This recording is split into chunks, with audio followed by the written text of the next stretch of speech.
Compañeras, compañeros, gracias por estar aquí en la sección 9. Pues el próximo 17, 18 de diciembre se cumplen 45 años del nacimiento de la Coordinadora Nacional de Trabajadores de la Educación. Están aquí con nosotros grandes compañeros. Podemos decir que hay 165 años acumulados de experiencia. Muchas gracias, Enrique y Rogelio. Le vamos a pedir al compañero Carlos Aguilar de la sección 10 de la bienvenida, por favor. Muy buenos días. A nombre de las secciones del área metropolitana, novena democrática, de la Asamblea de Coordinación de la sección 10, del bloque de delegaciones democráticas de la sección 11 y del Politécnico en su sección 60, les damos la fraternal y calurosa bienvenida a este evento que conmemora de una manera simbólica, de una manera representativa, 45 años de lucha del magisterio democrático a nivel nacional y también a nivel metropolitano. Estamos muy orgullosos de haber llegado a esta conmemoración, sobre todo porque el día de ayer recibimos una noticia muy importante, el triunfo de los compañeros de Zacatecas, que le arrancan a los chavos. Una sección más que se integra a la Coordinadora Nacional de Trabajadores de la Educación en la lucha por democratizar el sindicato, la educación y nuestro país. Hoy cumplimos 45 años de poner nuestro granito de arena en la transformación de este país por una mejor sociedad, por un mundo posible donde quepan muchos mundos. Compañeros, aquí y ahora, con la coordinadora. Aquí y ahora, con la coordinadora. Aquí y ahora, con la coordinadora. De Chiapas a Sonora, con la coordinadora. De Chiapas a Sonora, con la coordinadora. Es muy importante la presencia de hoy de dos grandes maestros, dos grandes luchadores sociales, dos gentes que han dado su vida por la transformación social y que hoy son ejemplo de todos nosotros en esta lucha por democratizar el sindicato. Maestro Enrique Ávila, sea usted bienvenido. Profesor Medio, igualmente, con nosotros un honor tenerlo. Maestro Pedro Hernández, secretario general de la Cooperativa Novena Democrática, y todos ustedes, compañeros, merecen un aplauso en esta conmemoración. Muchas gracias y vamos a dar inicio a este tan importante evento. Gracias. También nos acompañan los compañeros de la FEXU, el Comité Central de la FEXU. Bienvenidos, compañeros, bienvenidas. Un aplauso también para la Federación de Estudiantes Socialistas de México. Pronto seguramente estarán en las filas de la coordinadora. Te invitamos a que nos acompañes. Compañeros, compañeras, en realidad son dos secciones las que se ganó el día de ayer en Zacatecas. La sección 34, que encabeza nuestro compañero Filiberto Frausto, y la sección 58, estatales. Creo que aquí tenemos que decir que es un arduo trabajo reconocer a la maestra Maura, que se mantuvo durante 6 años como secretaria general democrática en Resistencia. Ese es el resultado del trabajo de muchas compañeras y compañeros, y creo que nos plantea nuevamente la discusión en torno a la democratización del CENTE. Recién en la última Asamblea Nacional discutíamos porque decíamos que había que presionar al gobierno en el sentido de dar las garantías para que estas elecciones pues no fueran como las 44 secciones en donde hubo congresos en los últimos 2 años, y que bueno, excepto Chiapas, que la sección 7 derrota al charrismo aún en una condición de un reglamento que rechazamos, o la sección 22 que impone por usos y costumbres el comité que encabeza la maestra Jenny, pues había un poco de desaliento, ¿no? Así como que, pues ¿cuántos años nos va? Decía alguien, ¿cuántos años más nos vamos a tardar para democratizar al CENTE? Pensando que solo son las estructuras. Nosotros hemos dicho que no, que la democratización es de abajo y que a veces es conquistar los comités estatutarios, como ahora lo lograron los compañeros de la 34 y la 58. Pero muchos años, y creo que nuestros compañeros harán las reflexiones, ha sido la resistencia, ha sido la persistencia, ha sido el mantenernos con la llama de la rebelión siempre, de la independencia, de la autonomía. Y bueno, pues nuestra coordinadora tiene para mucho. Larga vida a la CENTE. Estos 45 años podemos decir que engloban muchas vidas, muchas experiencias. Nuestros compañeros que hoy nos van a compartir sus reflexiones, pues podemos decir que toda la vida la han dado a la Coordinadora Nacional de Trabajadores de la Educación, y desde antes, porque si bien formalmente nacimos en 1979, habrá que reconocer que traemos un legado de muchos años. Y bueno, Enrique creo que ha dado cuenta de las luchas del magisterio desde principios del siglo XX y su papel importante en etapas como la propia Revolución Mexicana y el cardenismo, y luego pues todo lo que significó la apropiación de una revolución por parte de una clase que se encumbró. Y sin embargo los maestros hemos estado siempre ahí. Creo que la historia, incluso de la sección 9, pues da cuenta de ello, ¿no? Rubelio en el 58, 60, Enrique en toda la lucha de los 60, incluso como representante de los maestros de la normal superior en el movimiento del 68. Entonces, pues creo que solo tendríamos que agregar, en el caso del maestro Enrique Ávila Carrillo, pues más de 49 años de docente en diversas instituciones, siempre formando maestros. Aquí levante la mano quién fue su alumno, su alumna. ¿Ve, Enrique? Aquí están.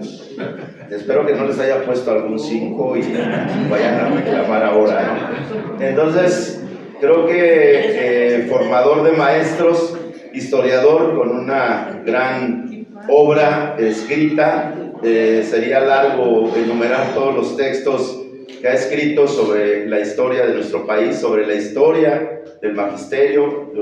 Decimos siempre que en las escuelas hay que utilizar el calendario cívico escolar que escribió Enrique y que escribió Brizuela. Gracida. Hoy no está el maestro Brizuela, está en Baja California, pues cumpliendo igual tarea de nuestra coordinadora. Y bueno, el próximo lunes y martes en Oaxaca, en la sección 22, se celebrarán estos 45 años. Esto es parte de esa celebración. Y bueno, pues qué mejor que escuchar la sabiduría de nuestros compañeros. Creo que la maestra Eva va a presentar a Rubelio, y bueno, pues creo que es un honor para nosotros que estén aquí estos grandes compañeros. Y al término de la conferencia ya está por aquí Cayo Vicente con su canto rebelde. Bienvenido, Cayo.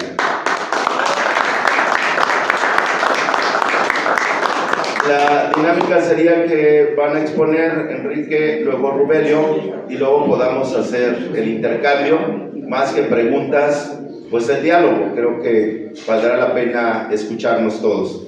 Y bueno, pues nuevamente agradecerles a todos su presencia. Esta es una actividad, secciones 9, 10, 11 y 60. Nos parece que esa es una perspectiva para la coordinadora aquí en la Ciudad de México, que podamos coordinarnos, que podamos estar juntos en la movilización, en la mesa de negociación, en los debates y en la construcción del movimiento democrático aquí en la Ciudad de México. Adelante, por favor, maestro Enrique.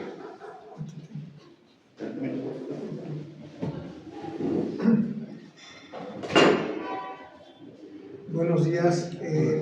Iniciaré la plática sobre la coyuntura actual, yéndome un poquito atrás. No se asusten, no me voy a ir a la prehistoria para explicar la situación actual.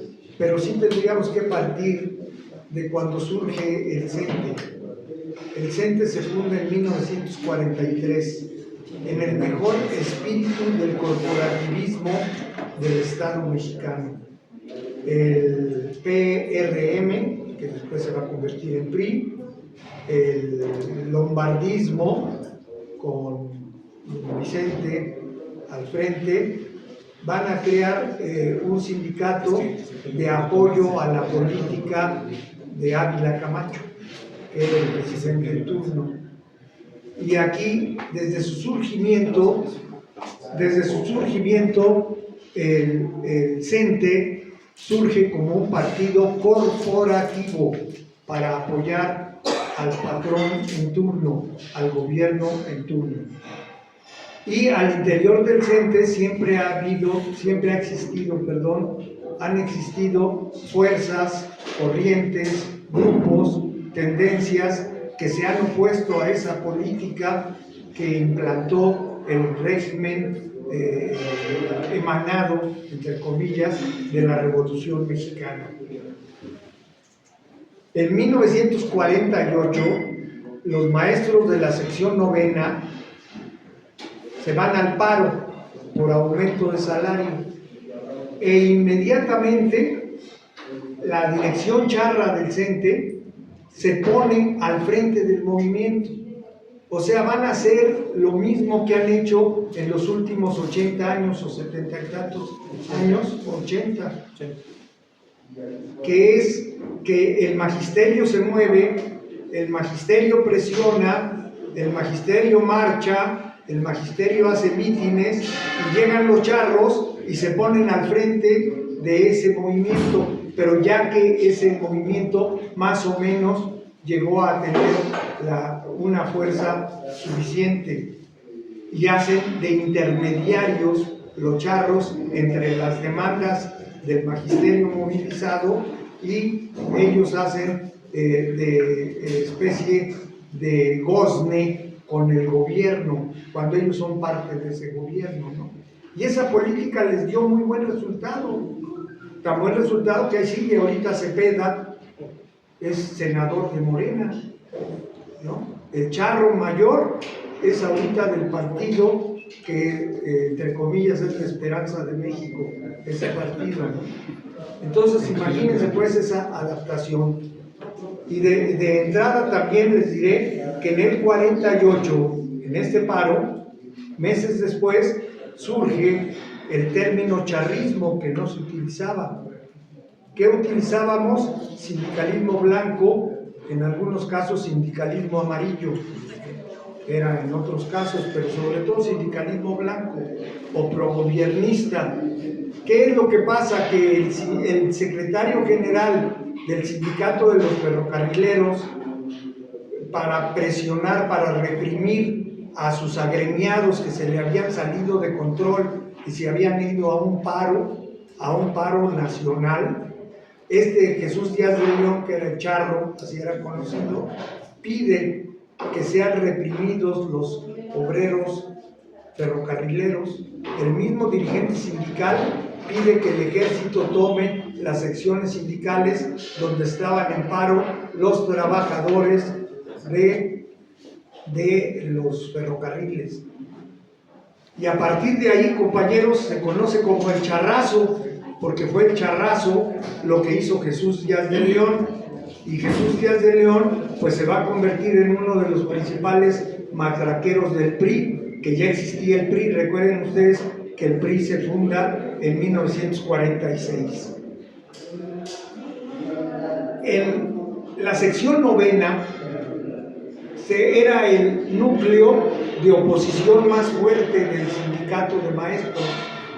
Prácticamente se puede decir que toda la lucha nacional de oposición al charrismo priista se concentraba en la sección novena.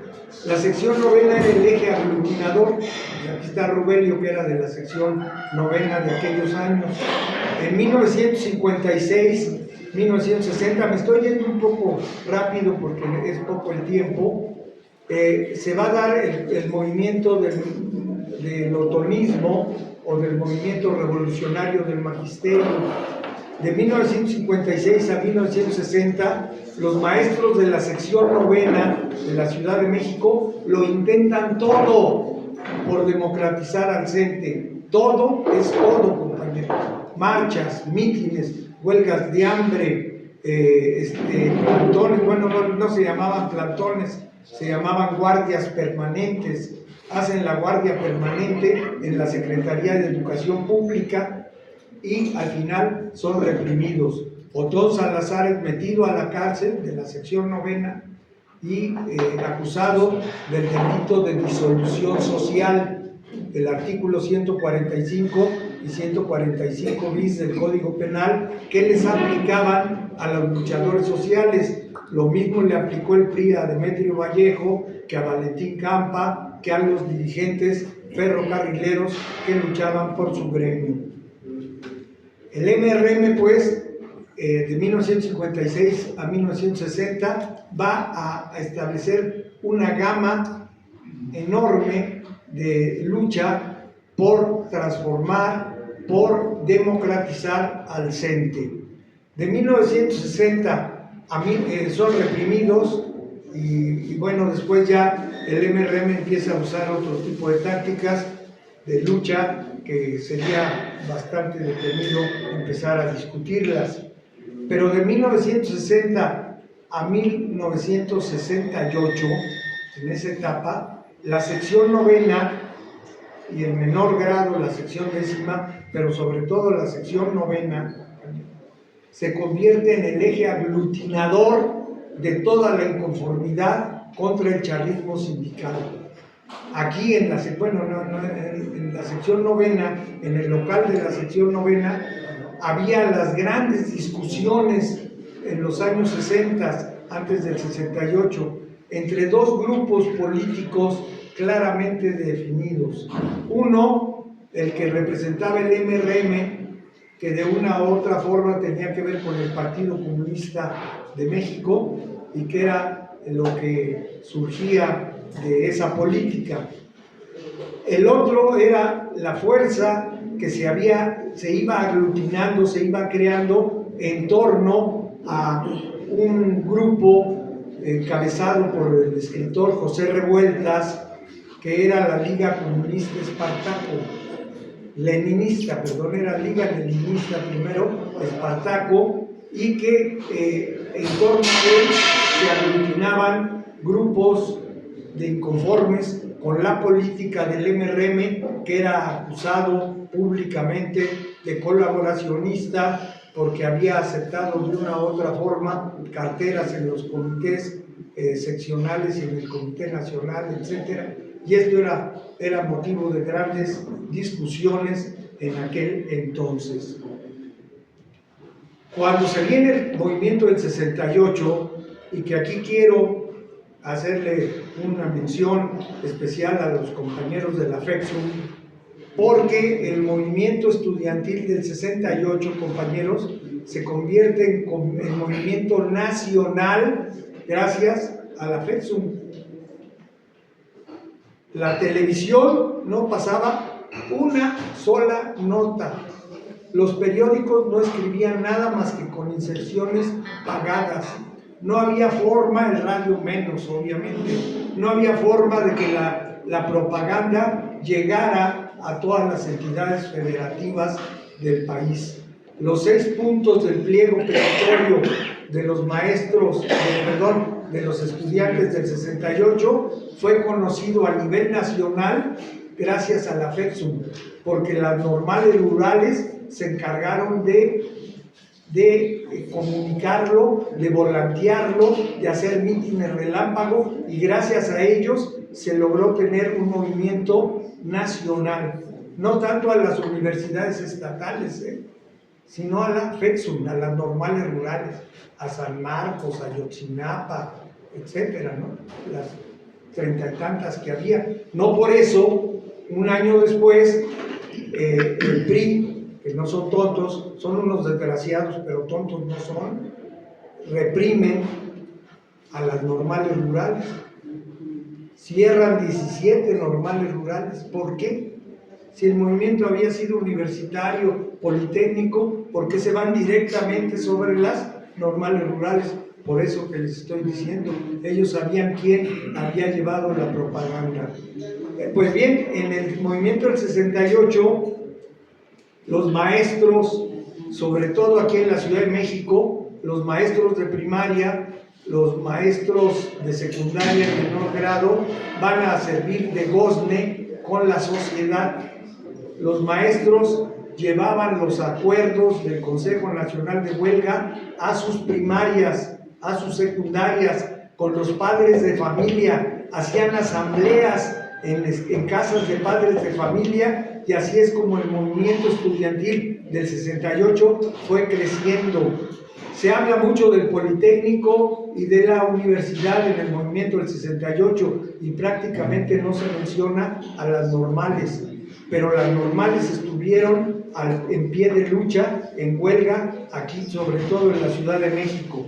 En la Ciudad de México, la Normal Superior, la Nacional de Maestros, la Nacional de Educadoras, la Normal de Especialización, la Normal de Educación Física, estuvieron en paro prácticamente los 80, 90 días que duró el movimiento estudiantil. Y ahí surge una organización que eran conocidos como los COCOS, que aquí el maestro Rubén participó en ellos, que eran los comités coordinadores. Los comités coordinadores se organizaban a los maestros al margen, obviamente, del charrismo sindical y del MRM, porque era la pugna con el MRM, entonces se organizaban al margen y van a ser fundamentales. A tal grado, compañeros, que el 12 de noviembre de 1968, donde estaba el PRI en su apogeo de represión, aquí la sección novena hizo un paro, llevó a cabo un paro que tuvo como consecuencia cesados, 70 y tantos cesados, muchos de ellos ya no fueron repuestos en sus plazas jamás, se dedicaron ellos a trabajar en otras cosas, etcétera.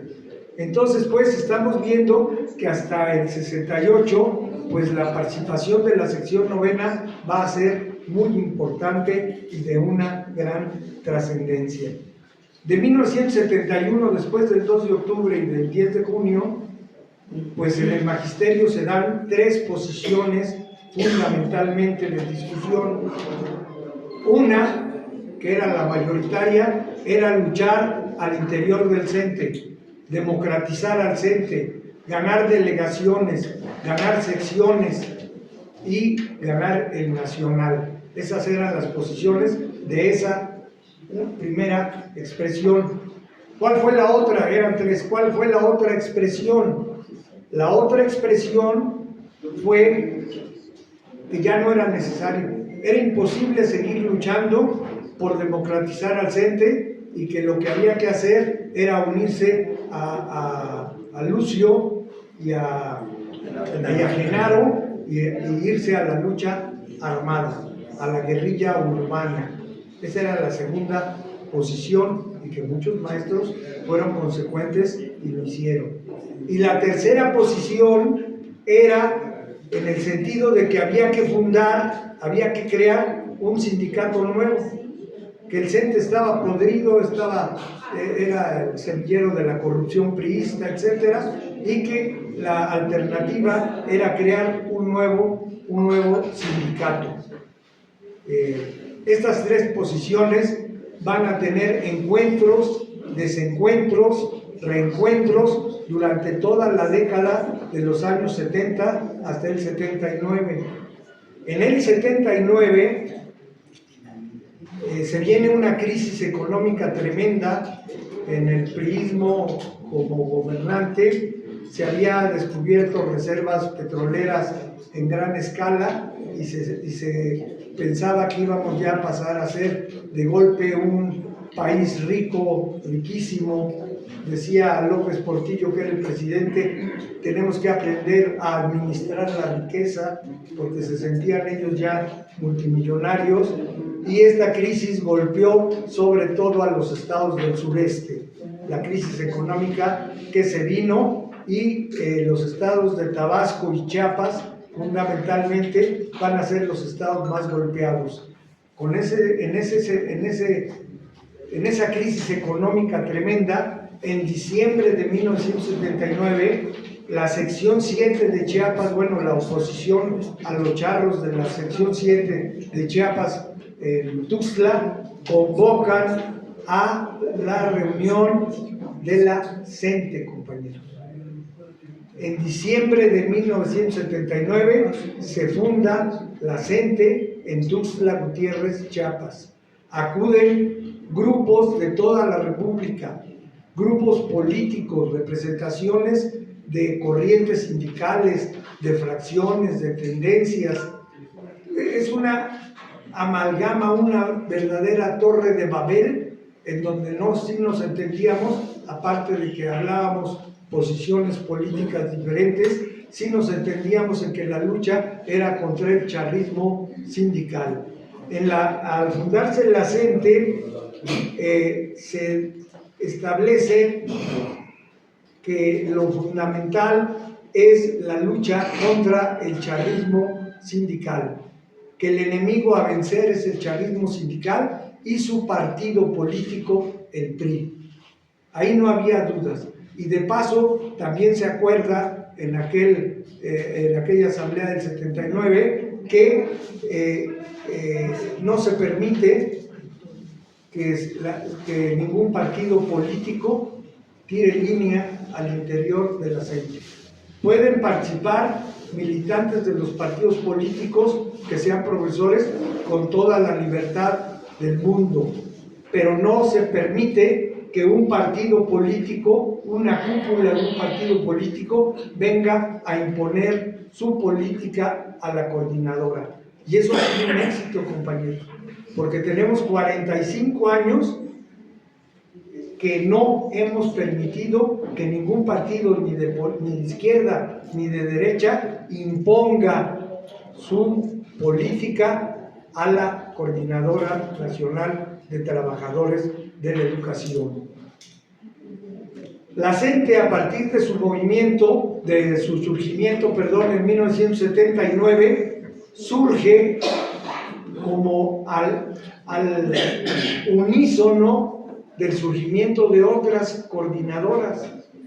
Es en la misma época en que surge la CONAMU, ¿recuerdan ustedes? La Coordinadora Nacional del Movimiento Urbano Popular.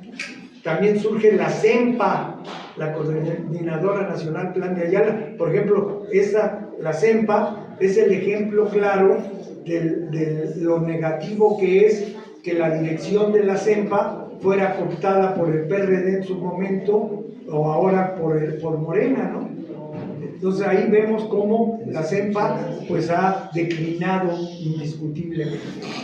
La COSINA, la Coordinadora Sindical Nacional, y la CENTE. Pues de todas las coordinadoras, la CENTE es la que ha tenido mayor presencia en estos últimos 45 años. La CENTE de 1979 al movimiento de 1989 va a ser el núcleo aglutinador de las inconformidades, de la resistencia, de la dignidad de los maestros que luchaban contra el charrismo sindical. Recuerden ustedes que en los años 70 está Jongitud Barrios, esta vanguardia revolucionaria, que es llevar a su máxima expresión la violencia contra el magisterio. Entonces, en ese sentido, en 1979 surge lo que se ha dado en llamar la primavera magisterial, la primavera del magisterio, que encabeza la sección 9 y la sección 10 y la sección 11. La sección 9 crea, ahorita les digo, aquí lo traigo, la dirección colectiva, la sección 10, la asamblea de representantes, y la sección 11, su bloque democrático. Estas tres organizaciones se van a dar a la tarea de crear organismos que se oponen al charrismo y que lo derrotan en su terreno. lo derrotan en las escuelas, lo derrotan en las delegaciones, los derrotan en sus zonas escolares, en las supervisiones, etcétera, y ahí van derrotando a los compañeros, a los charros, perdón, no a los compañeros, a los charros. Bueno, ¿qué se pedía para ser partícipe de estos tres grupos? Lo primero era representatividad. Era lo primero que se pedía, que los compañeros que participaran representaran. ¿A quién? Pues a los maestros de su escuela, a los trabajadores manuales de su escuela, en el caso de la 11, que hubiera representatividad, que no se viniera nada más a grillar, sino que se tuviera representatividad, que estuviera la escuela en paro, que se tuviera la escuela en paro, sobre todo aquí en la novena, que la primaria estuviera en paro. Si alguien no tenía su escuela en paro, no tenía derecho a estar diciendo y dando consejos y dando opiniones si era incapaz de tener su escuela en paro. Esa era otra de las demandas. No era lo mismo para la sección 10ª, que ahí, como ustedes saben, no es tan sencillo el asunto. En la sección 10ª son secundarias técnicas, bellas artes, normales, el politécnico, que era una verdadera lastre, una lápida ahí, el politécnico, educación física, los charros de educación física, golpeadores por esencia. Entonces era difícil que esos mismos planteamientos se ubicaran en la sección 10ª. Que se tuviera experiencia organizativa, que fuera capaz de organizar su escuela, la sección, el sector, etc. No tener antecedentes vanguardistas, o sea, nunca haber militado con los charros, no ser como ahora, lo leo en el periódico de repente, chapulines, que pasan, eran panistas hace 8 días y ahora ya son del Comité Central de Moreno, bueno, no sé cómo se llama. Bueno, tener compromiso con el movimiento, eso era obvio, no anteponer intereses personales al movimiento en general, que se tuviera una trayectoria política honesta y disciplina en el trabajo sindical. Como pueden ustedes ver, compañeros, el movimiento... El movimiento se daba elementos éticos, elementos de lucha morales. ¿Cómo íbamos a derrotar al charrismo? Con una posición ética, con una posición moral, claro, además de la posición política e ideológica, ¿no? Bueno, como ustedes saben, el movimiento del 89, 90, pues se tiene un éxito rotundo aquí en la sección 9ª. La sección 10ª logra una comisión paritaria, una comisión ejecutiva paritaria, pero sobre todo donde se centró y empezó a nuclearse la Coordinadora Nacional de Trabajadores de la Educación fue en torno a la sección 9ª.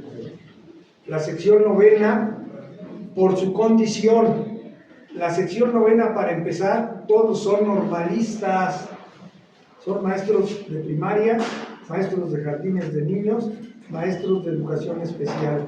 Los 3 grupos que conforman la sección 9ª, mayoritarios que conforman la sección 9ª, son egresados de normales, diferente de la sección 10ª, donde hay una buena cantidad de licenciados en Derecho ahí, dando civismo, etcétera, o en el poli, que son ingenieros, todo. O sea, no hay esa condición que sí hay en la sección 9, que podríamos decir que es una identidad. Me atrevería yo incluso a decir que hay un concepto o conciencia de clase social, de clase laboral a la que se pertenece, y eso hace que la lucha de la sección 9ª sea por demás trascendente e importante. Ahora, de 1989, ya voy a acabar, de 1989 al 2024, la CENTE se ha convertido en el eje aglutinador, en el eje de gran resistencia en el eje de lucha contra el charrismo sindical, que decía un compañero por ahí que el charrismo sindical es la sífilis del movimiento obrero. Eso es lo que ha representado el charrismo sindical en este país. La CENTE enfrenta la reforma educativa de Peña Nieto y la enfrenta de una manera vigorosa, de una manera digna y sobre todo demostrándoles que tenemos capacidad pedagógica, capacidad para elaborar discursos pedagógicos, discursos académicos y sobre todo para luchar al interior de las aulas, al interior de las escuelas. Finalmente, y con esto termino, la CENTE se enfrenta o se enfrentó en el sexenio, en los 6 años anteriores y en lo que va de este sexenio, se enfrenta fundamentalmente a la demagogia de la 4T, la demagogia que ha empantanado o empantanó en muchos aspectos la lucha de la CENTE en el sexenio que acaba de terminar con López Obrador, donde se les decía que había posibilidades de solución y nada, y se les daban largas y se les daban más largas y se posponían reuniones, etcétera, y esto hace que al interior de las delegaciones de la CENTE pues se haya mucha discusión, porque por un lado mucha gente tiene cierta, pues, ¿cómo les podría decir? Cierta similitud o cierta afinidad con su chequecito que les llega cada 2 meses, con la beca que le acaban de dar al hijo en la secundaria o en la primaria, con el hijo desempleado que se fue a sembrar terrenos y ya le dieron algo de dinero, etcétera. Eso ha creado una tendencia en algunos sectores de la población que hace que sea difícil el hacer política en algunos sectores, pero en la CENTE sí se tiene claridad, y se tiene mucha claridad en la dirección de la CENTE, en la Comisión Nacional Negociadora. Esta Comisión Nacional Negociadora es en el sentido de que a pesar de que se trate de darle largas al asunto, la lucha por el aumento salarial y por las demandas de carácter académico siguen teniendo una vigencia fundamental en la historia de nuestro movimiento. Pues ahí le dejo y muchas gracias y disculpen que me haya yo pasado del tiempo.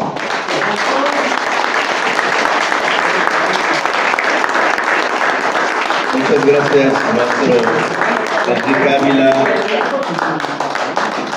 Más bien quisiéramos seguir escuchando y bueno, pues está escrito en varios libros del maestro Enrique Ávila. Afuera está varios a disposición, porque además de esta memoria prodigiosa de la vivencia concreta, pues lo ha plasmado en textos, no solo la lucha magisterial, sino la historia de nuestro país. Vamos a pedirle a la compañera Eva haga la presentación del maestro Rubelio.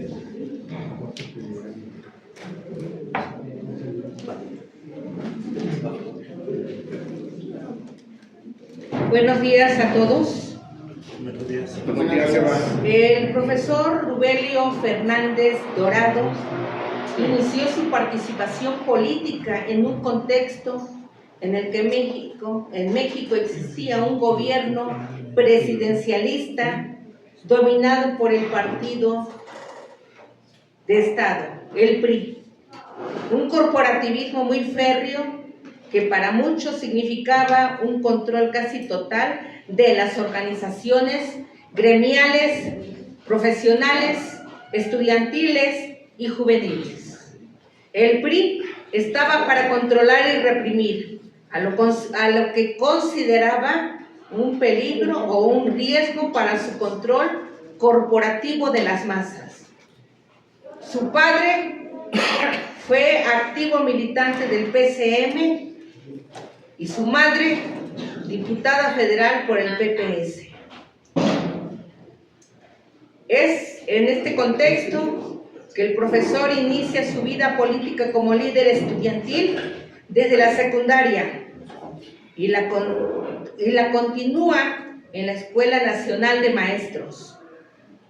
El profesor pertenece a la generación de 1959 de Escuela Normal de Maestros y ya como egresado encabezó un movimiento de huelga en contra de los estudiantes egresados de las normales tuvieron que prestar. Este nuevo movimiento fue apoyado por la Sociedad de Alumnos de la Escuela Normal. Con el profesor participaron compañeros como Manuel López Olivar, que junto con él realizaron brigadeos, incluso cuando el movimiento estaba en reflujo. Iniciaron pues trabajo en la Escuela Normal Superior de México. Juntos se lanzaron a una huelga de 63 días. En 1976 se logró un resolutivo en el que se autorizó como escuela a tener un gobierno escolar democrático, a tener una reforma educativa democrática elaborada desde la base. Única reforma que se ha logrado de esa forma. Después formó la Escuela Normal Popular, a la que se le dio el nombre de Rubén Jaramillo, que luego tuvieron que ponerle Emiliano Zapata porque no le gustaba al Estado. En 1972 fundó el Frente Magisterial Independiente Nacional, el FEMIN. Al año siguiente se realizó un congreso que aprobó el programa de la organización que llevaría ese nombre, FEMIN. También aprobó su declaración de principios, muy importante, y luego su periódico, El Educador Socialista. El FEMIN tiene como ideología el marxismo-leninismo-maoísmo. En ese momento era nada más marxismo-leninismo. El FEMIN y el profesor Rubelio siempre han aplicado como parte de su línea, una posición internacionalista. Y dice aquí, hemos practicado una gran hermandad con el pueblo peruano. Se impulsó el apoyo a la huelga del magisterio del SUTEP. En todo ese contexto, por ejemplo, vive la Revolución Cubana, la Revolución de Octubre con el presidente Mao Zedong, etc. Los consejos Central de Lucha del Valle de México, el profesor siguió su trabajo magisterial y estuvo en condiciones de fuerza en el momento en que el Consejo Central de Lucha de los compañeros de Chiapas se lanzó al paro. En todo este contexto se hace una convocatoria y de esa manera fue como se fundó la Coordinadora Nacional de Trabajadores de la Educación, la CENTE, en Chiapas el 18 de diciembre de 1979. El FEMIN fue cofundador de la CENTE y era una de sus principales organizaciones dirigentes del Consejo Central de Lucha del Magisterio del Valle de México. Como la CENTE, el profesor fue elegido para la Comisión Política Permanente. Jugó un papel dirigente desde su fundación hasta 10 años después, aproximadamente entre 1980 y 1990, un poco más. En marzo de 1982 fue declarado en el primer paro nacional de la CENTE Esta experiencia está recopilada por el profesor en un folleto llamado El auge magisterial de marzo de 1982. Poco después publica El nuevo sindicalismo y la lucha de las gentes. Y bueno, muchos más materiales que él también ha publicado. Pues el profesor ha estado presente en las importantes luchas contra las ofensivas del Estado al magisterio y contra la reforma de Peña Nieto en el importante movimiento de 1913 y hasta la fecha. El profesor Rubelio, a sus 85 años de edad, es parte de la Dirección Nacional del FEMIN, que lucha por los derechos fundamentales y sindicales del magisterio y del pueblo en general. Está completamente consciente de que sin una transformación socialista y sin una vanguardia proletaria organizada, nada tendrá nuestro pueblo ni los pueblos del mundo. Gracias.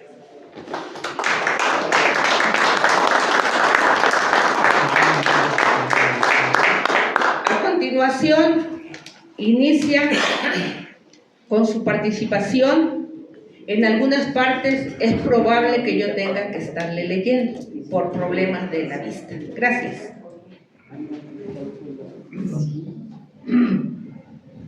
Bien, compañeros, primero manifestar mi alegría por estar aquí con ustedes. Yo sostengo que la fuerza vital de todo organizador o dirigente del movimiento está en su contacto con la gente. Todo dirigente que tienda o sea un burócrata dentro del movimiento no es sino una estatua de hielo y no va a durar. Ustedes y los maestros de base son la sangre vital del movimiento. Voy a hacer una intervención en la que lamento mucho no poder leer como quisiera. Ha avanzado mucho la ceguera y no puedo hacerlo. Sin embargo, prácticamente toda mi vida pues he hablado sin necesidad de leer. De esta manera voy a hacer la primera parte y como ha dicho la compañera, en donde la intervención esté en el papel. Si yo no puedo leerlo, aunque lo intentaré, entonces ella leerá y si veo necesario hacer algún agregado, lo haré. En razón del tiempo, por lo que me he informado, es muy probable que yo no pudiera agotar lo preparado. De ser así, entonces voy a solicitarle a Eva que me recuerde únicamente la parte introductoria y en lugar de que ella lea, voy a decirles a ustedes la idea central con la mayor brevedad y claridad. Y de esa manera creo podremos ajustarnos a lo que ustedes han acordado. Compañeros, a mí me entregaron un primer título de estas pláticas en las que se subraya la importancia de la CENTE en la lucha por la democratización y la descorporativización de nuestro sindicato, de la educación y del país. A mí me ha parecido muy bueno ese título, y eso me ha llevado a una primera participación en donde se pueda comprender mejor la importancia de la CENTE. Es incuestionable, como lo ha expuesto nuestro compañero, que su importancia se ve en los hechos, por sus hechos. Sin embargo, hay un contexto, y eso, en lugar de disminuir, aumenta la importancia de la CENTE. Esto me llevó a traer para ustedes un breve apartado. El corporativismo fue establecido en nuestro país por Calles, de común acuerdo con el embajador Monroe de Estados Unidos. Sin temor a equivocarnos, podemos decir que el Estado corporativo fascista fue ideado en las oficinas de la embajada. Calles resultó el hombre de la embajada de Estados Unidos, o de Estados Unidos a secas. Recuerden que hubo muchos otros líderes en la embajada. Los Estados Unidos se inclinaron por Calles y no se equivocaron. Ahí se fraguó lo que se llamó institucionalización del Estado mexicano.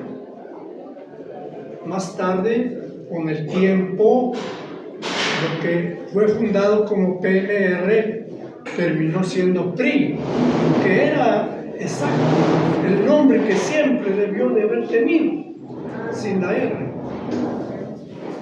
Efectivamente, Calles, su autor intelectual, pensó en la institucionalización de la Revolución Mexicana. No era otra cosa que apoderarse de los triunfos de la Revolución democrático-burguesa, materializar esos triunfos en beneficio de una clase de manera fundamental, lo cual no significaba y no significó que no se establecieran allí también logros de la clase obrera y del campesinado, principalmente de este último. Pero todo bajo control del Estado. Esto no era posible mientras en México siguieran ocurriendo revueltas y levantamientos por todos lados, en los que antiguos generales de la revolución se apoderaban de grandes territorios sin que fuesen repartidos a los campesinos, surgiendo una nueva clase terrateniente y capitalista, pero cada uno sintiéndose dueño de esos territorios, un territorio fraccionado en muchos pequeños poderes y en la práctica en muchos partiditos, no convenía al porvenir del desarrollo de México, desde el comienzo pensado y planificado como un país capitalista dependiente del imperialismo, principalmente del yanqui. En consecuencia, lo que se hace es institucionalizar las organizaciones, las clases que ellos llaman sectores. Y la mejor imagen de esto va a ser el PRI, con su sector obrero, su sector campesino, incluso los militares, sector popular, etc. Y allí se establece calles, el Estado corporativo que habrá de dominar a México hasta la fecha. No nos engañemos. Cambian las formas, solo eso. Ahora bien,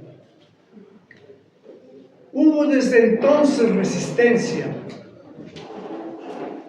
Tocó en ese momento, en los años de 1928 a 1930, que fuese el Partido Comunista de México quien ofreciera la mayor resistencia.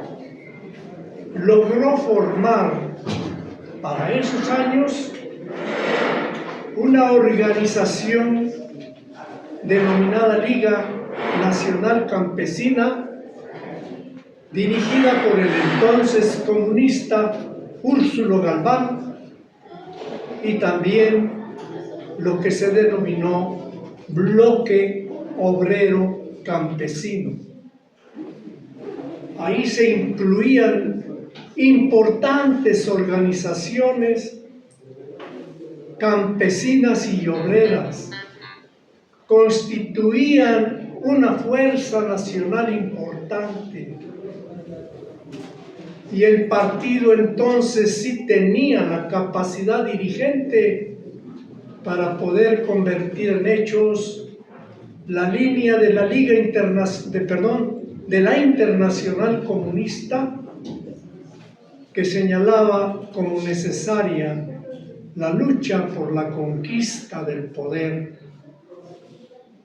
He de decir que no fue solo esta la lucha, ni la resistencia, ni la dirección del Partido Comunista de México. Estuvo al lado del Partido Comunista, de la dirección de su partido en todo este tiempo, de la Internacional Comunista fundada por Lenin. Aquí estuvieron delegados de la Internacional desde la fundación del partido en 1919 y permanecieron comisionados de 1920 a 1930 y algo más. Esta resistencia a la institucionalización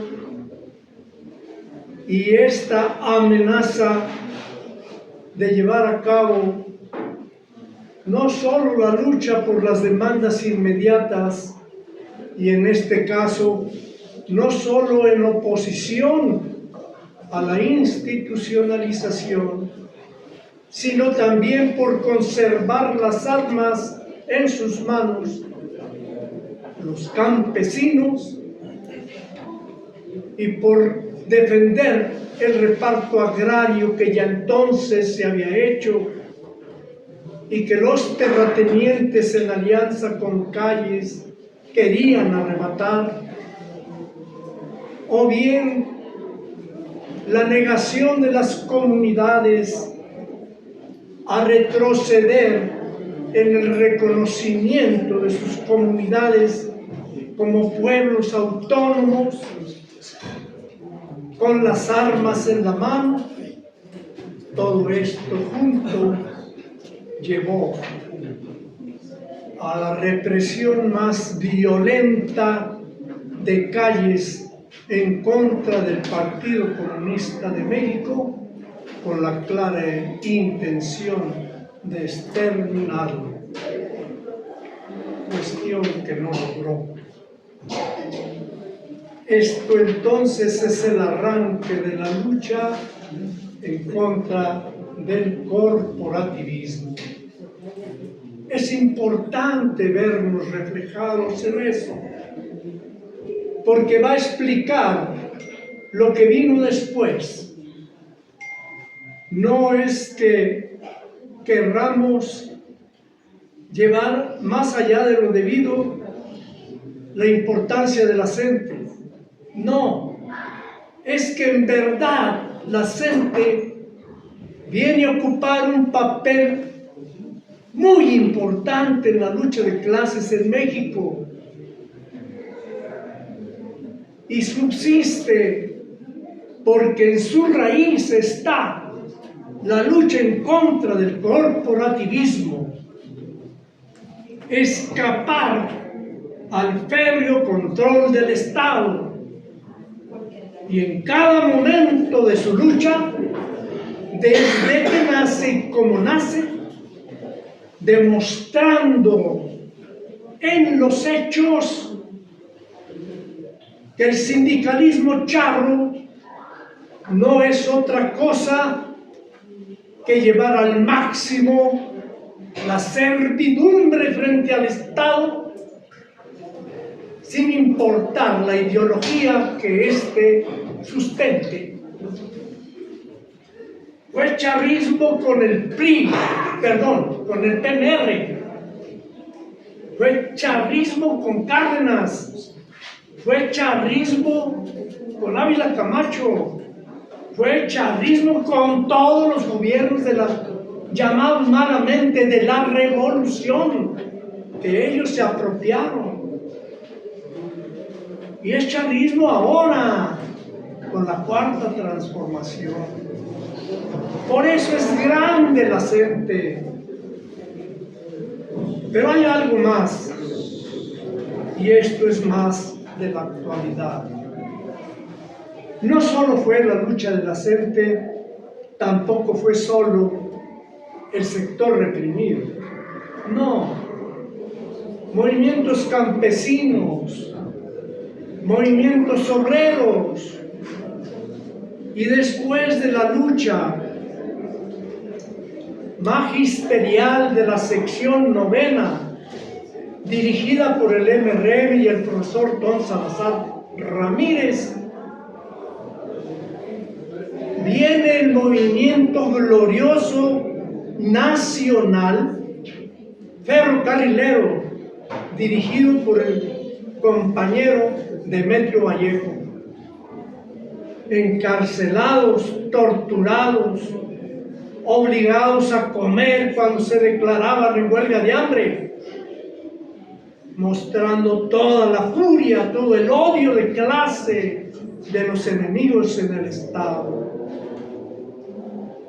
Y después de ello los médicos, y después de ellos, o junto con ellos, los obreros industriales, el movimiento de independencia sindical, los obreros de las acereras, los transportistas.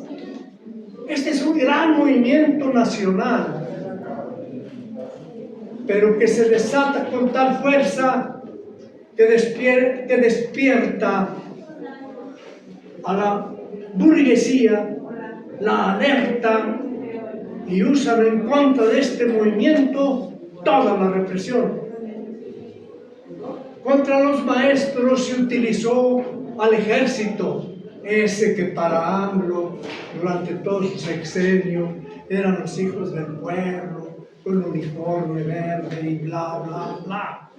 Mangos, asesinos, eso han sido siempre, y esos son. Que los tengan ahora chambeando, qué bueno. ¿Y qué viene mañana? Esos obedecen las órdenes, sí, ¿cuáles son?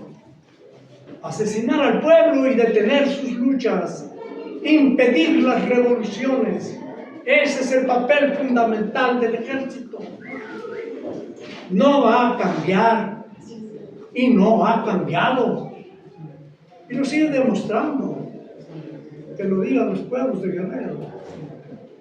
Miren, se desató la represión con el ejército, desató la represión con todas las policías, que no creo que todos los hubieran siquiera conocido. Numerosas policías, incluyendo a los agentes de tránsito con motocicleta, golpeando a las maestras en las calles. Y claro, sin faltar, los pistoleros del CENTE, pagados con nuestras cuotas sindicales. Y contra todo eso triunfó el magisterio. La sección 9 fue la primera sección democrática de todo el sindicato.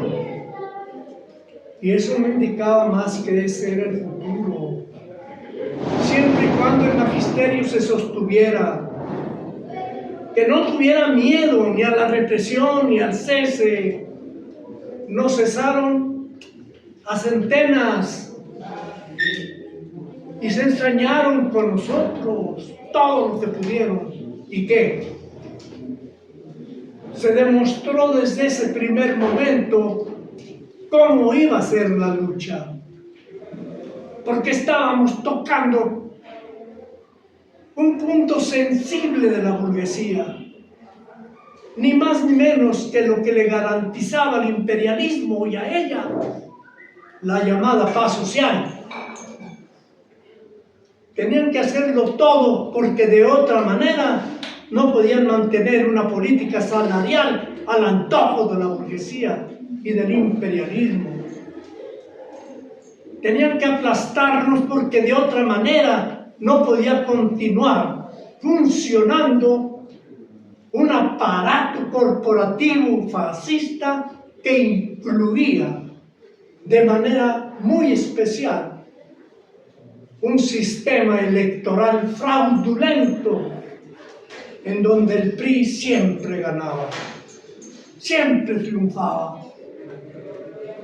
Eso no era fácil para la burguesía admitirlo, y por eso empleó toda esa brutalidad asesina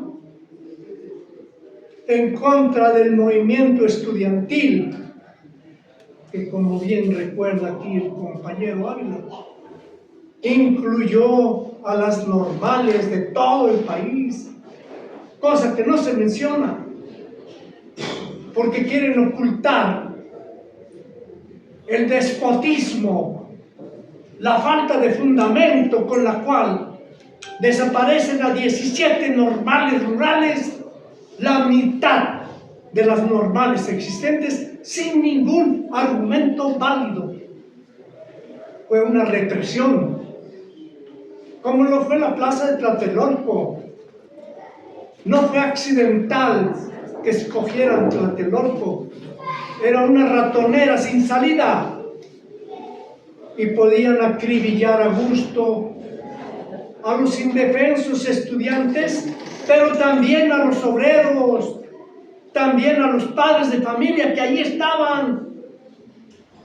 Cuestiones que también no se mencionan. Había que apagar esa lucha a como diera lugar. Y desde entonces, compañeros, resulta que fuimos comunistas, sincero, que fuimos servidores de Cuba y servidores de Moscú. Después del 68, eso no fue suficiente. Fuimos terroristas. Y actualmente, quienes luchan incansablemente por la democratización, además de terroristas, están siendo acusados de narcos. ¿Para qué o por qué? Todo tiene su razón.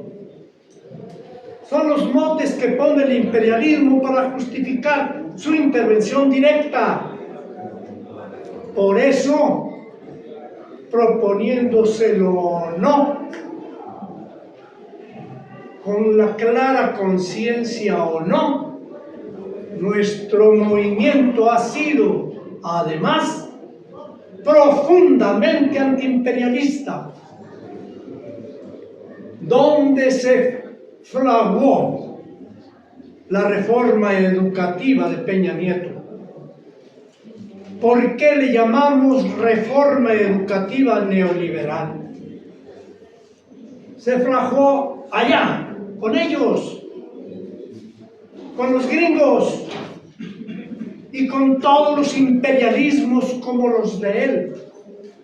Y se nos quiso imponer como se impuso en muchísimos países del mundo. Cabe al magisterio mexicano, cabe a la gente el orgullo, el honor, camaradas, de no haber permitido la imposición de esa reforma durante todo el sexenio de Peña Nieto.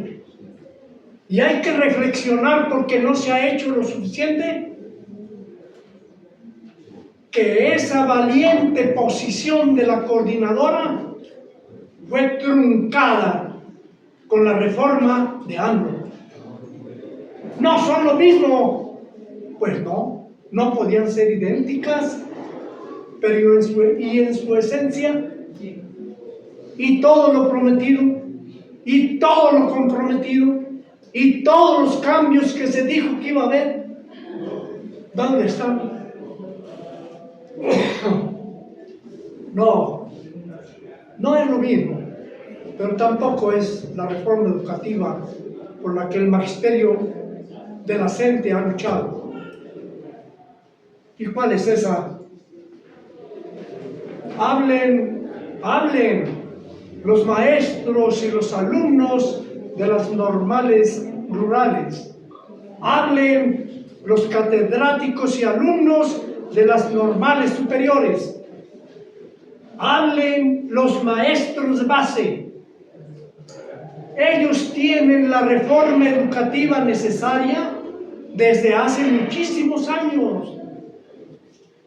Lo que pasa es que se trata de una reforma que toma en cuenta en primer lugar las necesidades de un pueblo sometido a la explotación del imperialismo y de la gran burguesía en este país. Porque entiende por democracia respetar a la gente, tomar en cuenta su opinión, partir de sus intereses y no oponerle el interés mezquino del burgués y el comerciante. El maestro sabe lo que el niño necesita, la atención que requiere, los especialistas que no existen o están en una cantidad mínima, el abandono con el que tienen al alumno que no tiene para comer. El maestro sabe lo que sufre este pueblo y lo que requiere, lo que exige. Por eso no los toman en cuenta, no crean ustedes que es un accidente. Por más democracias, entre comillas, que aparenten, no es la democracia que el magisterio exige. Debe ser una reforma educativa que considere como primer objetivo el pueblo, sin tapujos. Y la verdad al servicio del pueblo, la verdad revolucionaria, eso es cierto. Pero ¿está en boca de quién? No está en boca del burgués. Ese vive eternamente en la mentira, porque no puede justificar lo que hace. No tiene justificación. En 5 minutos les digo, la gente llevó a todo este movimiento y a toda esta protesta nacional un elemento fundamental por el cual podemos nosotros decir que su misma fundación tuvo una enorme importancia. Es decir, mientras que todos estábamos a favor de la unidad. Mientras aquí se ensayaba una forma, pero resultaba que el que la convocaba, hegemonizaba, inutilizaba la democracia con sus artimañas, diciendo: vamos a ver, la asamblea decide, a ver compañero, a ver compañero, a ver compañera, a ver compañero, ya está suficientemente discutido, vamos a votar. ¿Y quién había sido el 1, 2, 3, 4? Su gente. ¿Cuál democracia? ¿Cuál voz? ¿Cuál opinión? ¿Cuál crítica de la gente? Eran simples patrañas. Habían fracasado muchos intentos, fundamentalmente por eso. El hegemonismo, el no ser humilde, el no aprender que ser demócrata es ser igual. No importa que seas comunista y andes con un rollo allá de que la igualdad de todo el mundo solo se logra en el comunismo, bla, bla, bla. Sí, pues hombre, tienes verdad, pero mira, fíjate bien, aquí tú quieres practicar la democracia. Ándale pues, hazlo con humildad, con sencillez. Sé como todos. Y no quieras brillar con tu luz propia. Úsala para resolver problemas, no para hegemonizar sobre los demás. Esto fue la gente. Ofreció algo que nadie había descubierto, mucho menos practicado. Me corrijo, tal vez hubieran descubierto antes muchas cosas como esta. La gente la puso en práctica. Coordinación, señores. Coordinación. Con verdadero respeto a la democracia, a la independencia respecto del Estado y de todo partido político. Democracia, independencia, respeto por la gente, regirse por el acuerdo de asamblea, recorrer escuela por escuela. Miren, las consignas no han salido de la nada. Las consignas de la gente son una síntesis de su política. Escuela por escuela, zona por zona. Tenemos que acostumbrarnos a la idea de que ahí está la vida de la gente. No está en otro lado, está allá con la gente. Visiten escuelas, hagan brigadeo. En el paro del 82 brigadeamos, de hecho, todo el país y sembramos semilla. Qué pena, qué lástima que no se haya cosechado como pudo haber sido. Que por consolidarse. ¿Y consolidarse para qué? Si no es en razón de los demás, ¿para qué? Pero ya ven, la gente sería mucho más fuerte que ahora. Y luego, pegar con el puño, unidos, compañeros, no importan las diferencias. Cuando se trata de golpear al chavismo, miren, puño cerrado. No dar cachetaditas. Eso no les hace nada. Tumbarlos. Unirnos todos para tumbarlos. Y también aprender la lección que aquí se acaba de reafirmar. Sean cuales sean las condiciones que el chavismo y la burguesía inventen en contra de la democracia nuestra, hay que entrarle a su propio terreno y hay que ganarles aquí. Porque la gente fue siempre muy clara. No nos interesa fundar otro sindicato. Este es nuestro sindicato. Y lo que tenemos que hacer es reconquistarlo, arrebatarle de las manos al chavismo el sindicato nuestro y convertirlo en el instrumento al servicio de los trabajadores por encima de cualquier otro interés. Con esto, compañeros, concluyo. He tratado de incluir, aunque fuera partes de lo restante que yo había escrito. Me he ajustado a lo que ustedes piden y les digo ahora, para terminar, no descansen nunca. Una de las condiciones que ha cumplido la gente es despreciar el tiempo. No importa que sea de largo plazo, siempre habrá la tarea del día. No van a tener tiempo de aburrirse aquellos que luchen por nuestra consigna. Democratización del CENTE, de la educación y del país, y no irse con falsedades de democracia. Oh, sí, ya se vota. Oh, sí, electrónicamente. ¿Y la asamblea? La asamblea deliberativa, la asamblea resolutiva, ¿dónde quedan? Hay todo menos asamblea. Eso no es democracia, eso es aplastar la democracia. Bueno, pero todos nos ganémosles. De todas maneras, vamos a ganar. Como nos informa ahorita el camarada, que ganamos en Zacatecas. ¡Qué bueno! Está bien, hagámoslo, compañeros. No nos olvidemos de por cuál democracia luchamos. Y escuela que ganemos, escuela que democratizamos. Comité delegacional que ganamos, comité delegacional que democratizamos. Esa es la línea correcta, compañeros, sin cansancio. Muchas gracias.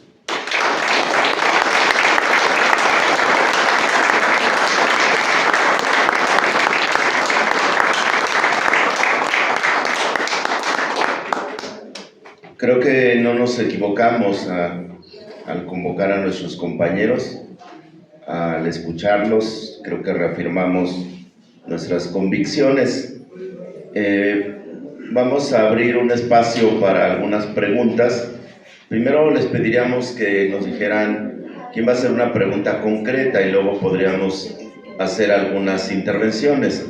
Pero antes le voy a pedir a nuestra compañera del Comité Central de la Federación de Estudiantes Campesinos de México nos dé unas palabras. Creo que además de la experiencia vasta de nuestros compañeros, de nosotros mismos, pues estas nuevas generaciones son también nuestro relevo, nuestra forma de decir que la semilla que se sembró, que se ha sembrado, va rindiendo frutos. Entonces, por favor, compañera, si quiere dar un saludo.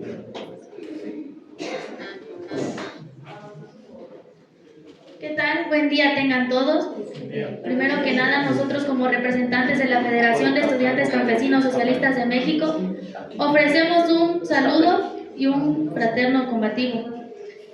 Primero que nada, la Federación de Estudiantes Campesinos Socialistas de México se encuentra conformada por 17 normales rurales a lo largo del país.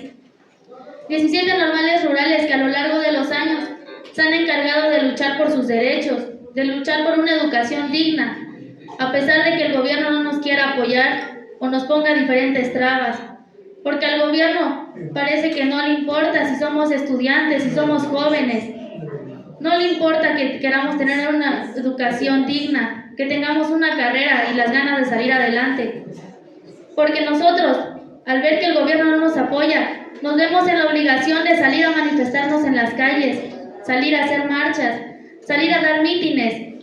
Sin embargo, el gobierno la única respuesta que nos da es hostigamiento, son represiones, así como fue con nuestros compañeros el 2 de octubre de 1968 en la matanza de Tlatelolco, cuando diferentes normales salieron a manifestarse, a exigir lo justo, salieron a la Plaza de las Tres Culturas de Tlatelolco.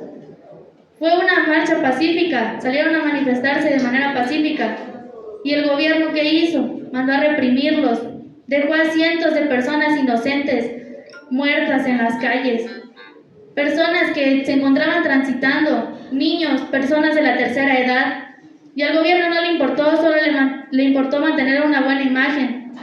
Porque al día siguiente, cuando pasó todo, y que era claro que estaba lleno de sangre, que Tlatelolco estaba lleno de cuerpos y de personas inocentes, lo único que dijeron era que era una mañana soleada. Fue lo único que dijeron en las noticias. Sin embargo, a lo largo de los años, nosotros como normales rurales seguimos saliendo a las calles a exigir lo justo, seguimos saliendo a manifestarnos para lograr nuestros derechos, hacernos valer. Es por eso que hoy estamos aquí, apoyando a la Coordinadora Nacional de Trabajadores de la Educación. Estamos aquí brindándoles nuestro apoyo para cualquier cosa que necesiten y apoyarlos en su movimiento. Hoy se encuentran cumpliendo 45 años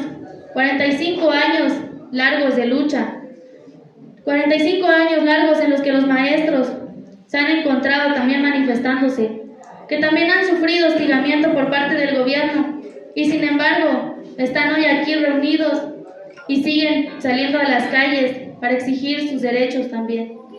Es por eso que nosotros como Federación de Estudiantes Campesinos Socialistas de México les brindamos nuestro apoyo y les agradecemos nuestra participación.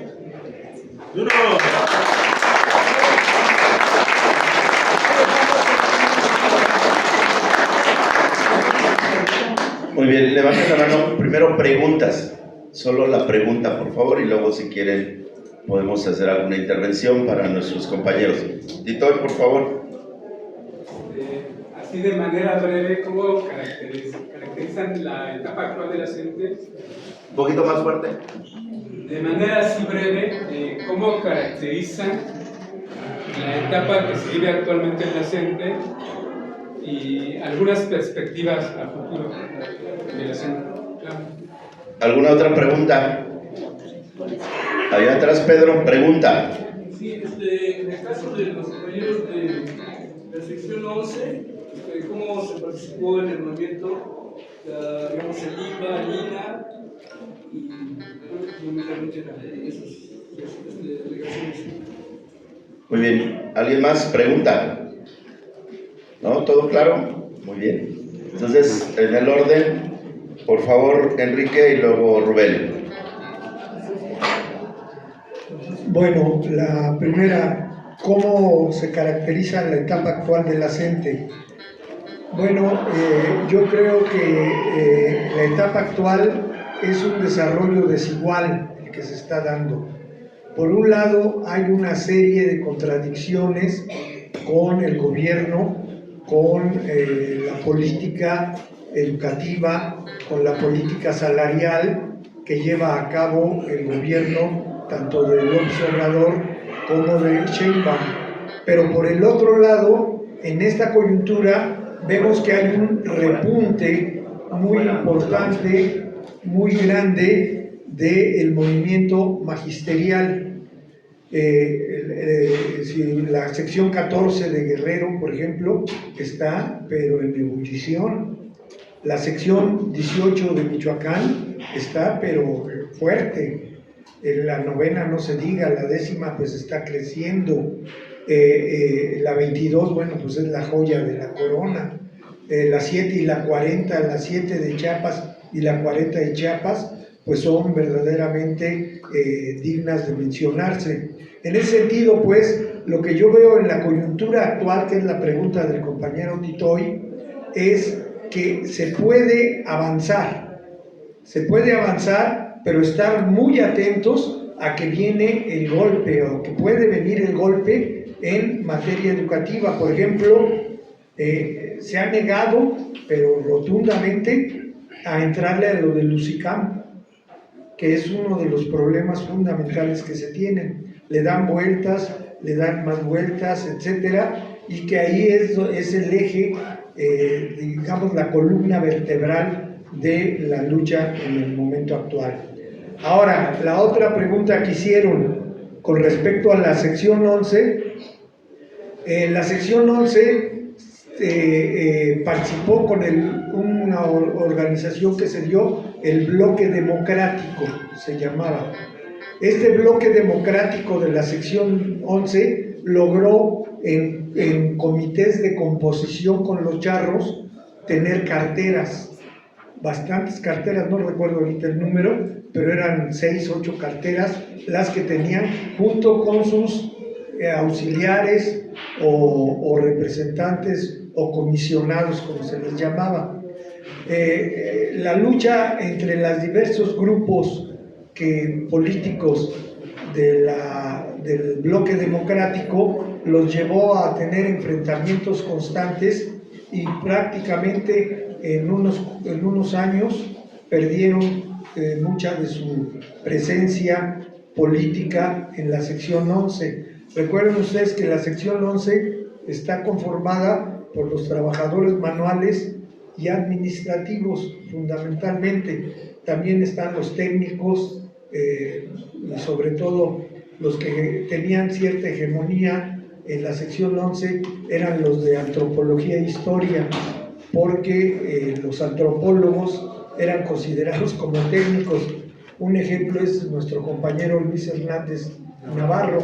Luis Hernández Navarro llega como representante a la sección 11 y él representa los intereses de una gran parte de los compañeros de la sección 11. Esa es más o menos, no sé, creo que ya se fue el compañero que hizo la pregunta, pero está la respuesta. Gracias. Bueno, por favor. Sí. Bueno, como es natural, yo estoy limitado para pues extenderme mucho en el punto, comprenderlo a fondo. Miren, yo considero que la perspectiva actual, aquí yo me centro, como me pidieron al comienzo de esto, pues acá, a la metrópoli, ¿no? Que comprende la Ciudad de México y los alrededores. Yo pienso que la historia nos dice con mucha claridad, y creo que las intervenciones que hoy han escuchado también lo hacen, el centro de la lucha en contra del chavismo está aquí. Es eventual el hecho de que cobre mayor importancia un lugar u otro. Eso está bien y además natural, repito.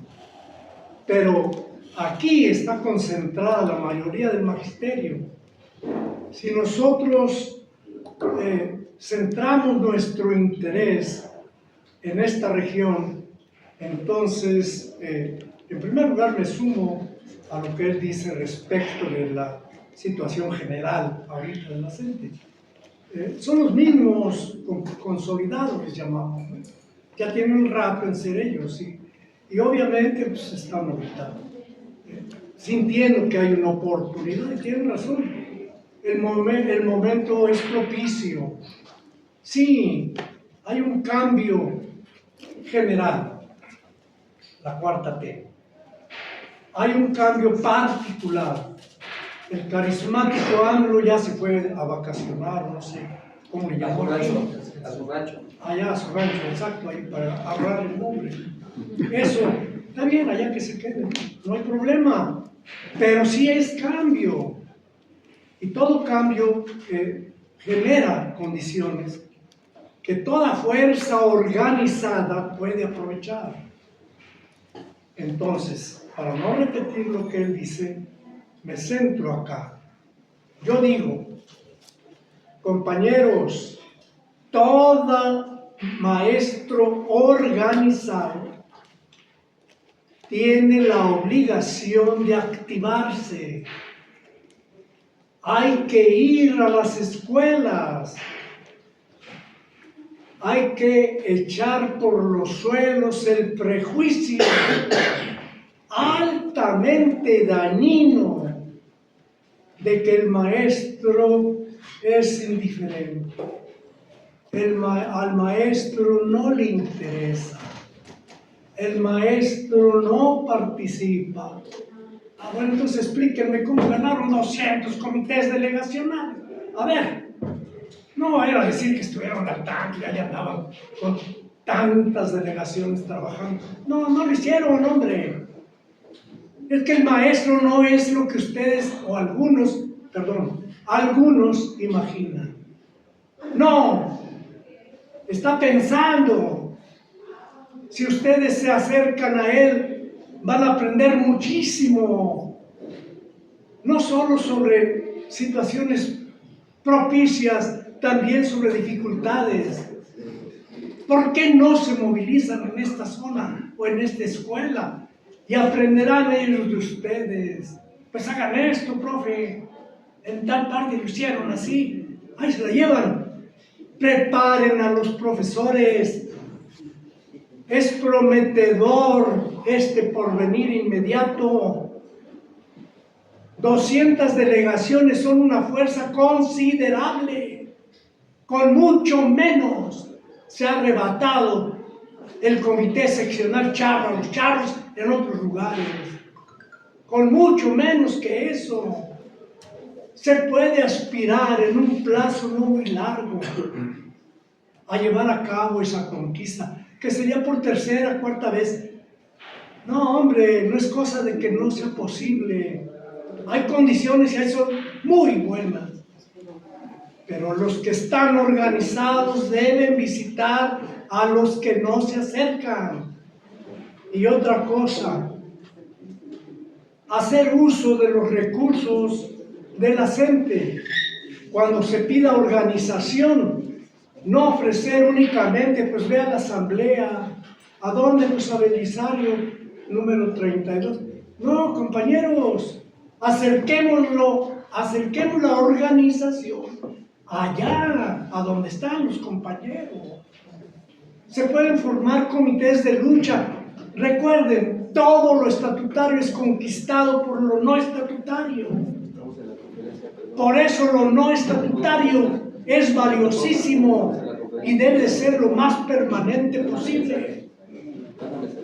Entonces, ofrezcan comité de lucha, ofrezcan promotora de un consejo de comités de lucha, en fin, lo que se pueda. Ahora hay otros nombres, bueno, otros nombres.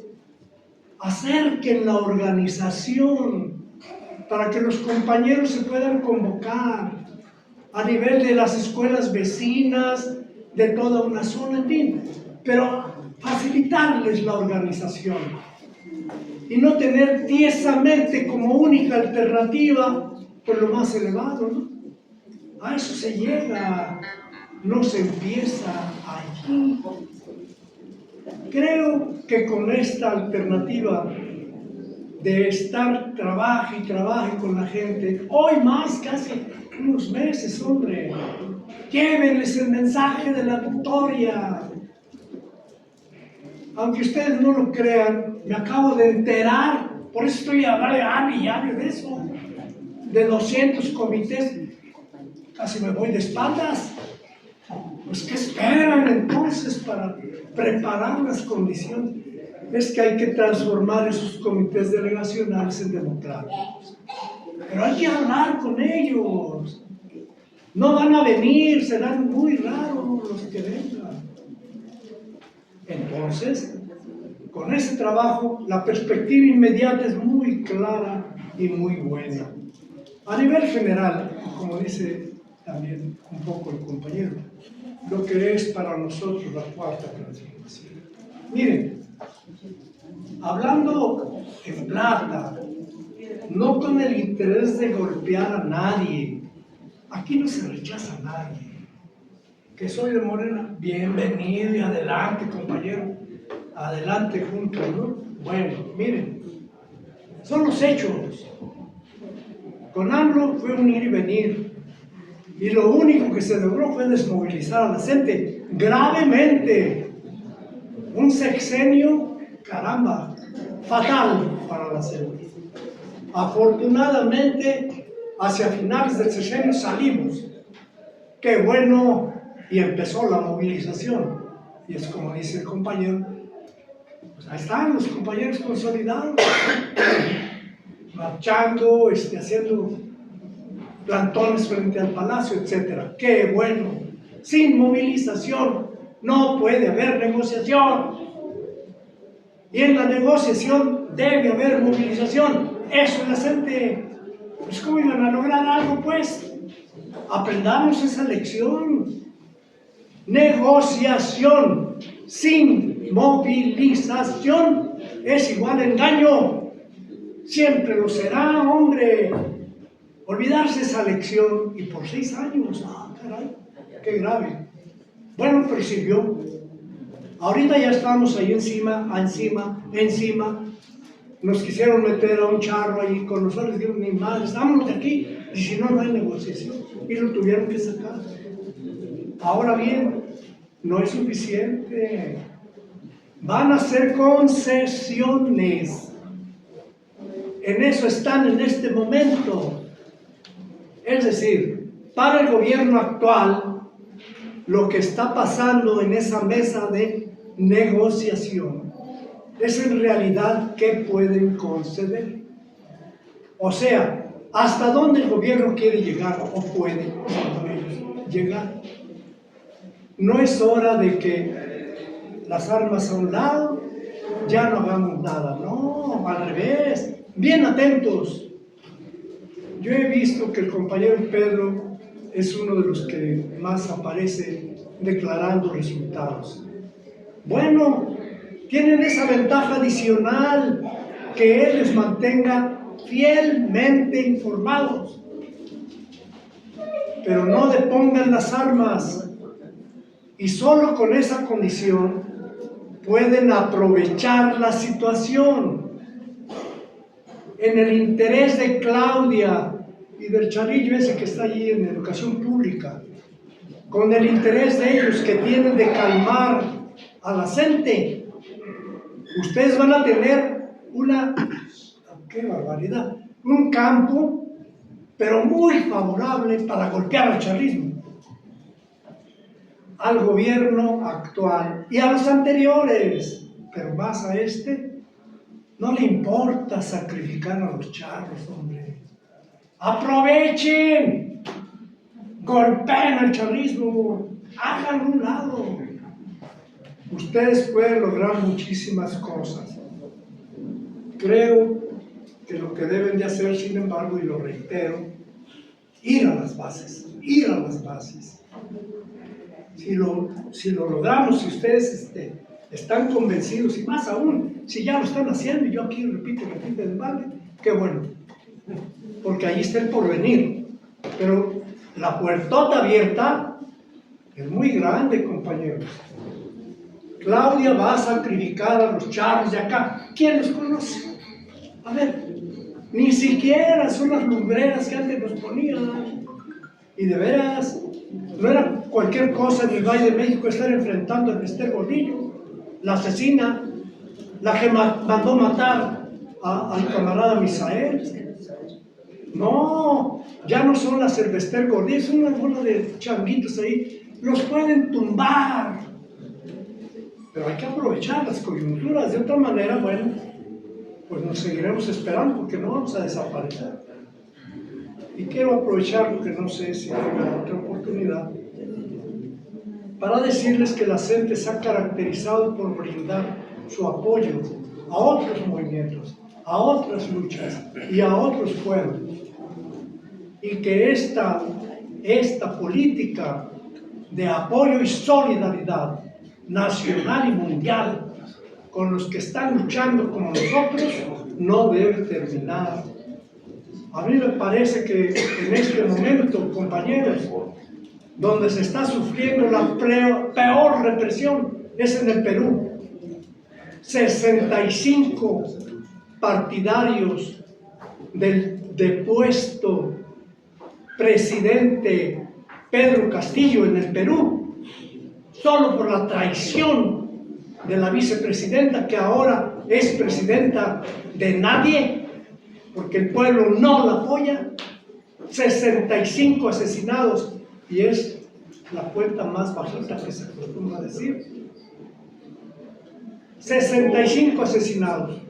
Y acaba de terminar un juicio que se le llamó Perseo, que duró 10 años para condenar a los compañeros del Movadef, que viene siendo una organización equivalente a la CENTE, que lucha por la amnistía, por la paz, por la democracia. por un Congreso Constituyente para una nueva Constitución. Es la democracia, compañeros.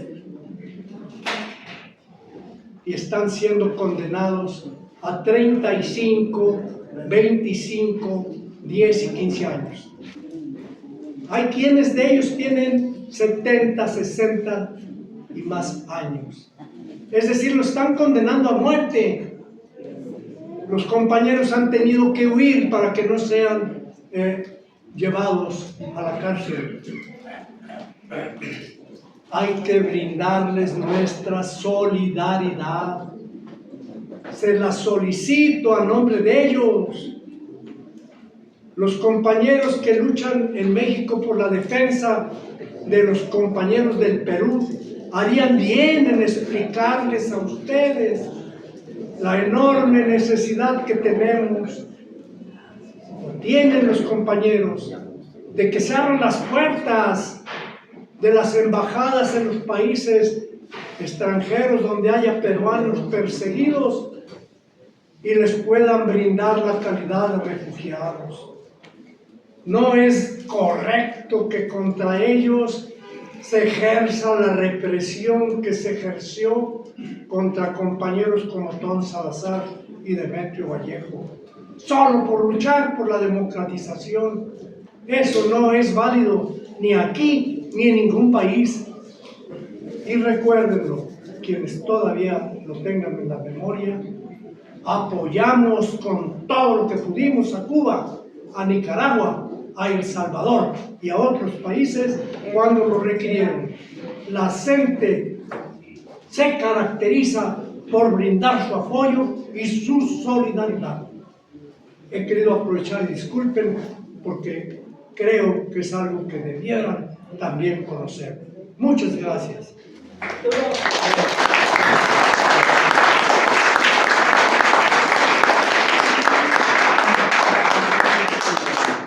Les proponemos que ya un diálogo lo hagamos ya más directo con los compañeros. Está aquí con nosotros Cayo Vicente. Nos vamos a dar paso al canto rebelde. Vamos, pues como estos maestros leen mucho, les trajimos aquí unos libros. Enrique, muchas gracias. A Rubelio, por favor. A la compañera Mariana de Textil también, y aquí están los de Cayo para que vamos leyendo. Entonces, vamos a agradecer infinitamente a Enrique Ávila, a Rubelio Fernández, por esta memoria, por este ejemplo, por esta congruencia. Creo que son nuestros compañeros que nos dan fuerza, y efectivamente cuando pensamos que ya nos cansamos y que había que tal vez hacer una pausa, pues volteamos, los vemos y decimos, pues no podemos. Entonces, muchas gracias Enrique, muchas gracias Rubelio. Y bueno, mientras se prepara Cayo, vamos a hacer algunos anuncios.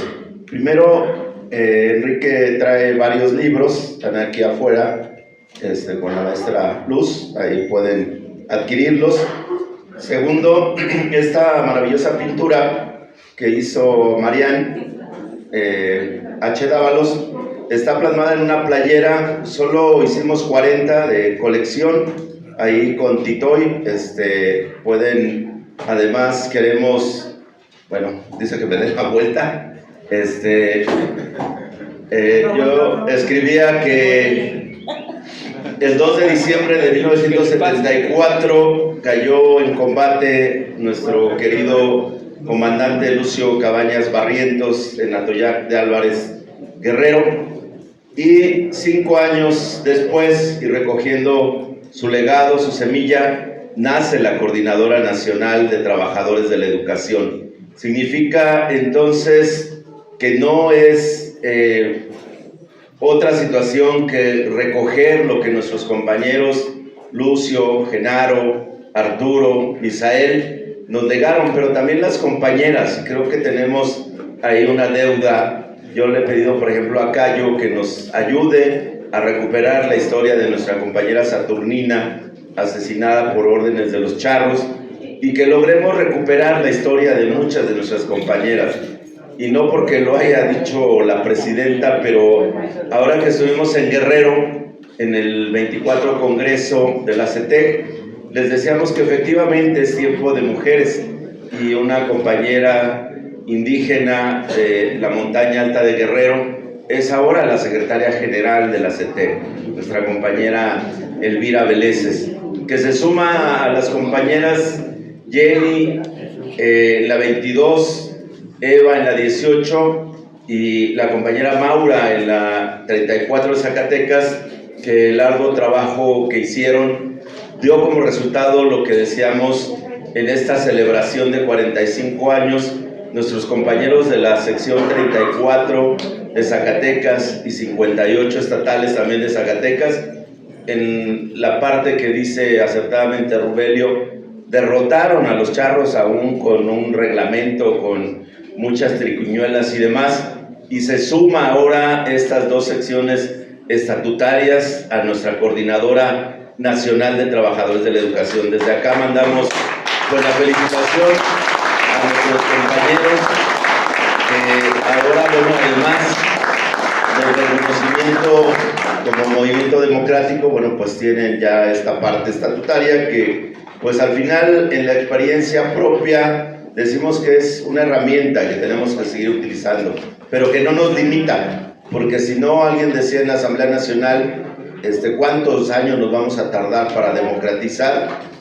Queriendo decir que democratizar el CENTE es solo conquistar las estructuras estatutarias, y me parece que el movimiento ha sido muy vasto en esa parte. Entonces, Cayo, si nos indicas si estamos listos, y hay, pues como en toda celebración, por acá los compañeros trajeron vino, entonces va a empezarse a circular, ¿no?, profusamente para hacer un brindis al término de la participación de Cayo Vicente. Muchas gracias, Enrique, muchas gracias, Rogelio, maestra Eva, maestro Carlos, compañera María. Aquí, porque ahora, con la coordinadora, aquí y ahora, con la coordinadora, miren compañeros, con la coordinadora, de Chiapas a Sonora, con la coordinadora.